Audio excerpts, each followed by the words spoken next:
Tony, welcome to the Hawthorns. You've got an incredible record here over the years. How much are you looking forward to now calling this home? Yeah, very much so. You know, it's a fantastic football club. You know, great tradition. One of the founder members, which is, I love my history. So, you know, things like that really stick out and stand out for me. And it's been, you know, very lucky ground for me at times over my career. So, you know, it's a great challenge, and it is a challenge. And you know, we have to try and get the team back to winning ways as quickly as we possibly can, and that's most probably the priority at the moment. You say luck, but your win record here is pretty ridiculous, 67% I think, so I think the fans are looking forward to having you in our dugout rather than the opposition's. It must be pleasing though to hear that your appointment's gone down so well with them. Well, it's very important. I think you know, the crowd, and especially at home games, get behind the players. You know, I've just heard a stat, and I don't know whether it's true, that you know, West Brom have only won 4 games in 2014 at the Hawthorns, which is, you know, you know, we've got to change that. We've got to give the supporters more to get behind the team, and more, you know, to give them something more to cheer about. And you know, like I say, my priority is to make this a fortress.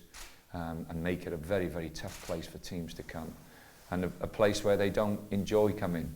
And if you're going to do that, you need the support behind you. And if you're going to get support behind you, your team has to be running around and, you know, doing their bit to make sure they are behind you.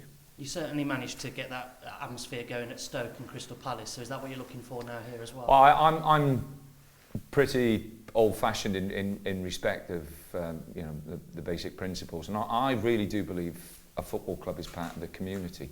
You know, I think the bond between the football club and the community is everything.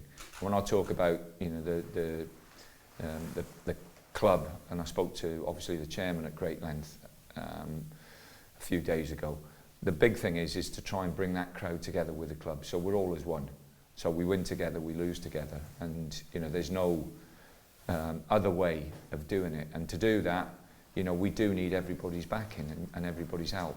And we certainly need to create an atmosphere now at the Hawthorns from now until the end of the season that is pretty intimidating. And I'm sure they're up for it.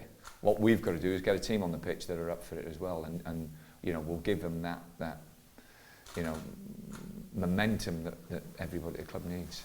You've obviously been here many times in the past, so you've seen it bounce, and you've seen maybe... Oh yeah, I have. Not too many defeats, unfortunately, but you've seen the effect that the fans can have and the intimidation that can... It's a wonderful ground, a great atmosphere, and I've spoken to quite a few of the managers over the past, you know, years who've managed here, and you know, they all say the same. It's a wonderful football club, and you know, the important thing is that we just, you know, sort of like get back to, you know, to a sound footing and then move on from there. But you know, the priority is, without doubt, and it's going to be tough, is to stay in the Premiership. The Premiership is as competitive down the bottom as it's been in the, was it 8 years that I've managed in it.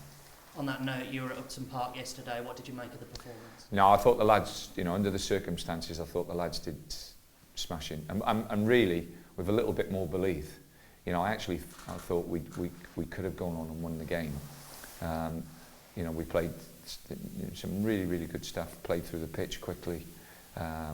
We looked a threat, and we looked solid enough to hold what has been, you know, a very powerful and strong West Ham side this year. Is that your first job, do you think, to instil that belief in the players? Yeah, I think there's a little bit of, you know, even today in training, I spoke about that you know, togetherness as a group, and that togetherness as a team. And you know, whether it's the 11 who are playing or the 11 who are on the sidelines, you know, everybody has to believe that they are good enough, you know, to perform for us, to take us forward. And there can't be any doubts, and you've got to clear those doubts out of your mind. They're all good players. It's just getting them to play together and getting them to a level of what they can achieve. And you know, psychologically, you have to work very hard with some. Others are mentally strong enough to take it on board. But it's you know, it's a job that I enjoy doing, and I hope and pray that we get, you know, that little bit of luck that we need as well.